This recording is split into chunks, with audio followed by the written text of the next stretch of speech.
দেখতে পাচ্ছেন। এবার নামিয়ে নেব। এবার আমি একটু গুড় দিয়ে দেবো, এটা আখের গুড়।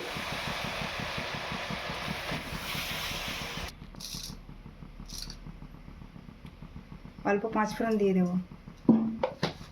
ভালো করে একটু গলিয়ে নেব।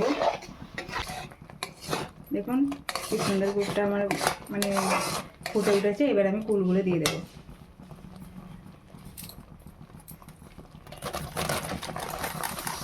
এবার এখানে একটা স্পেশাল মশলা আমি বানিয়ে নিয়েছি, গোটা ধনে, গোটা জিরে, গোটা মৌরি আর শুকনো লঙ্কা দিয়ে এটাকে আমি মানে শুকনো খোলায় ভেজে গুঁড়ি করে নিয়েছি। এবার এর উপরে আমি ছড়িয়ে দেব।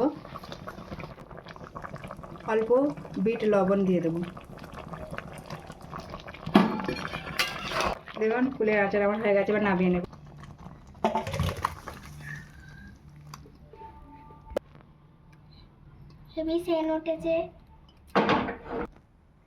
কুলের আচারের রেসিপি আমার কেমন লাগলো অবশ্যই লাইক কমেন্ট শেয়ার করবেন, আমার পাশে থাকবেন, আমাকে একটু সাপোর্ট করবেন। আপনারা সুস্থ থাকবেন, ভালো থাকবেন। আল্লাহ হাফেজ।